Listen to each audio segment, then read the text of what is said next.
Hey, my friends, my name is Devin. I'm a child psychiatrist, and today I wanted to share some of my ideas with you uh, in an attempt to help you navigate those tricky emotional meltdowns, firestorms, as I like to call them, because they can be so draining. They can be so strenuous, and sometimes it's really hard to know what to do.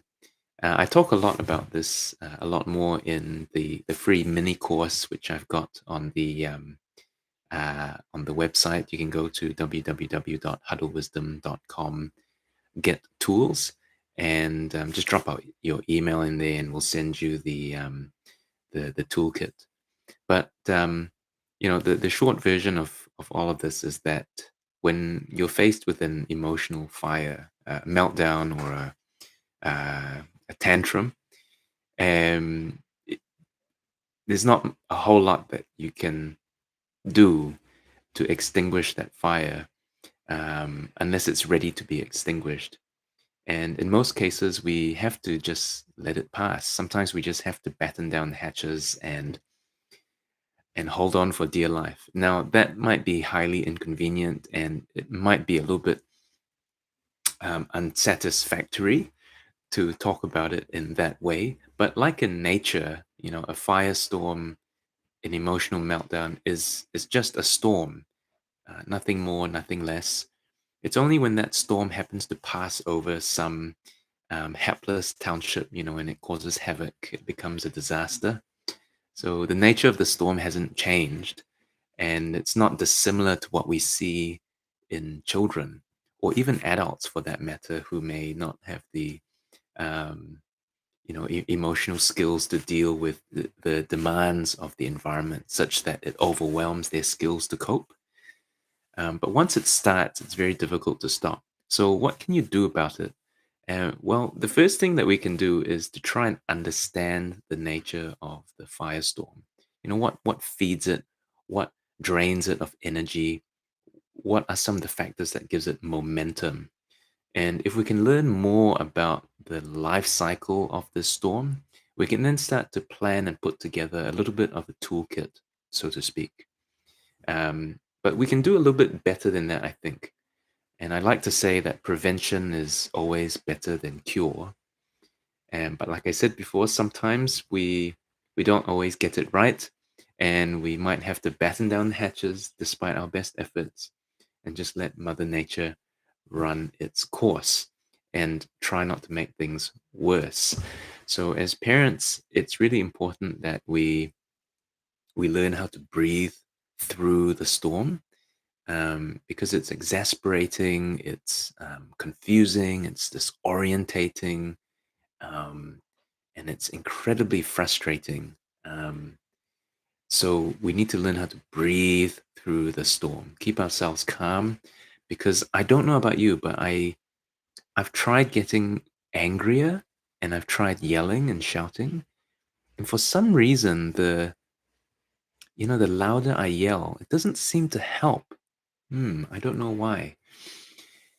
But it's important to know that children are not small adults, and they can't be expected to act like adults.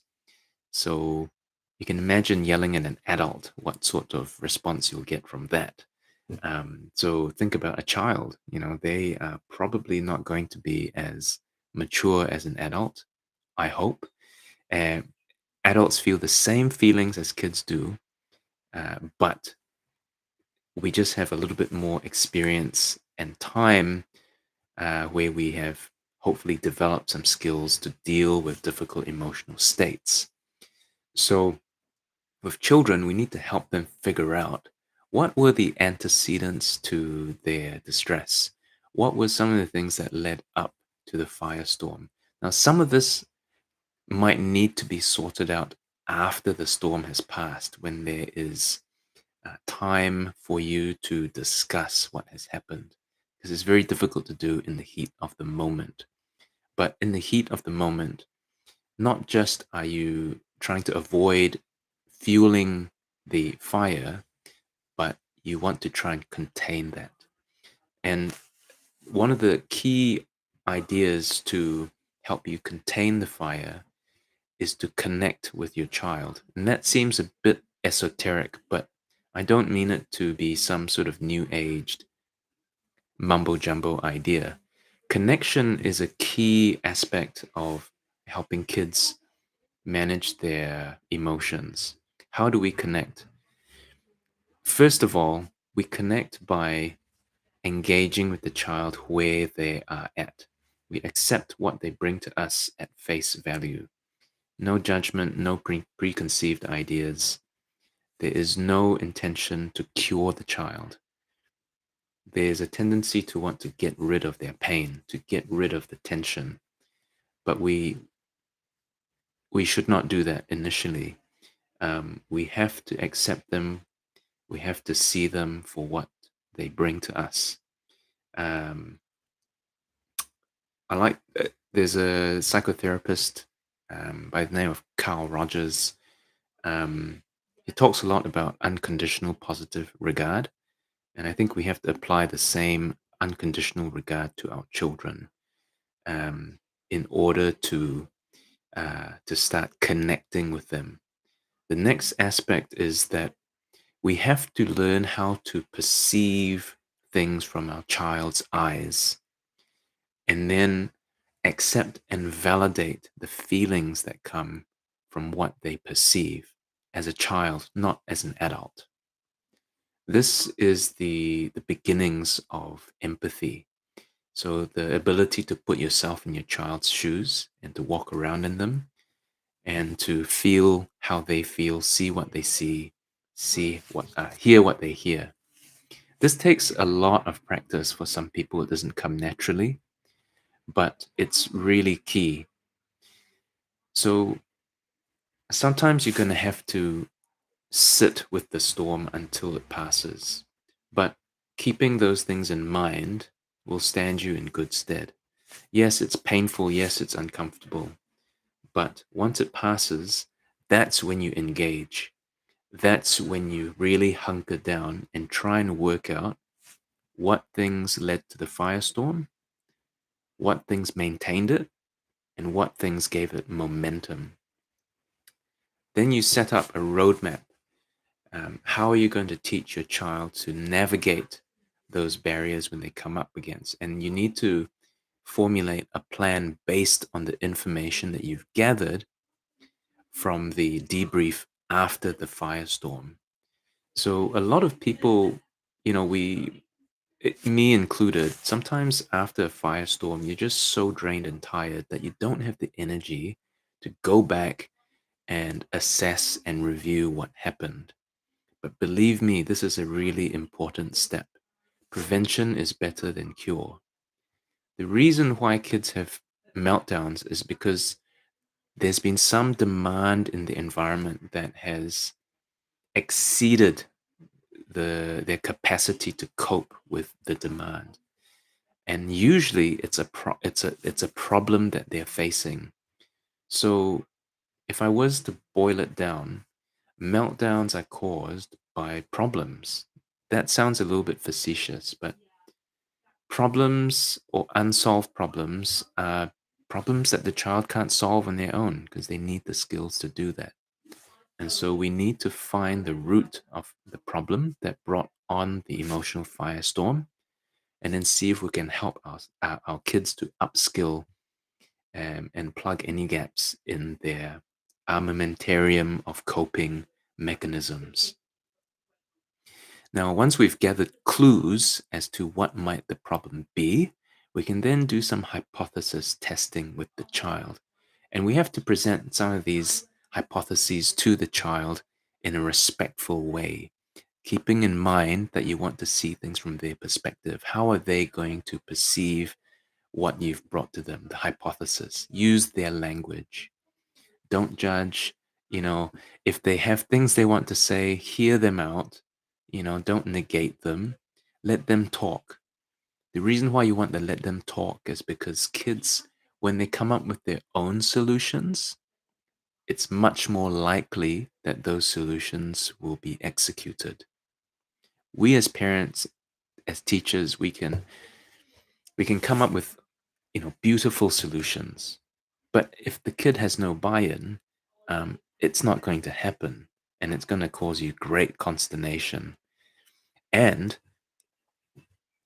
the child will fail to measure up, and that's not good. They're not going to feel good about that. So the solutions have to be driven by the child, but they also have to be feasible, realistic, and reasonable. Now, not all potential solutions brought forward will be feasible or reasonable. So we have to keep talking with the child until we have one or two solutions that we can try, which you think is reasonable, feasible, and reasonable. And if we fail, it just means that we may not have been specific enough about what the problem was that we needed to solve, or the solution didn't address the problem specifically. So we'll have to review the problem or adjust our approach with a new solution. I like to think of the STEP protocol. S stands for, say what the problem is. Think of the who's, the what's, the when's, the where's, so that you can refine the problem, describe the problem well, and the solutions are much more easy to formulate.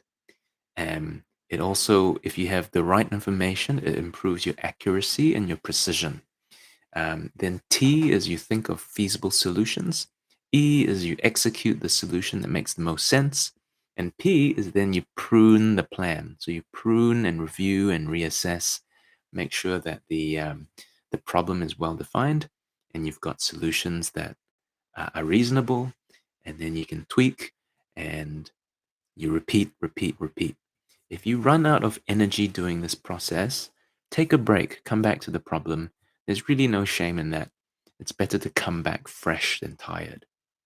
Okay, that's a lot to digest. I will go into this a little bit further, and maybe I'll talk a little bit more about the framework in some more detail. But you can go to the I've included a link in the description below, www.huddlewisdom.com /get tools, GETTOOLS.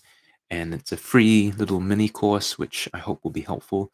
You can also download a PDF, which includes a little pictogram of an emotional firestorm, and you can print that off and populate that pictogram with your own with information that you've gathered from your own situation, and then that will help you to formulate a roadmap, because then you'll be able to see where the skill deficits are, and you can help your kids to find uh, solutions to problems. um, I'll probably talk more next time as well about how you help your kids find the skills that they need to develop. Um, there's so much that you can get into with this, but I think this is probably a good place to start. This is an underlying philosophy, some key ideas which we shared today.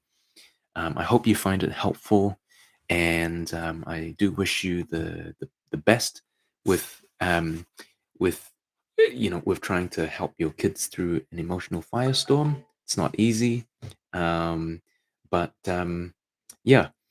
If you have questions, please send them through. I'm trying to figure out how to set up the whole email thing, and yeah, the video will be archived so that you can review it later, and I'll share it on my social media. Okay, thanks very much for joining me, guys, and yeah, go well, be well, and stay safe.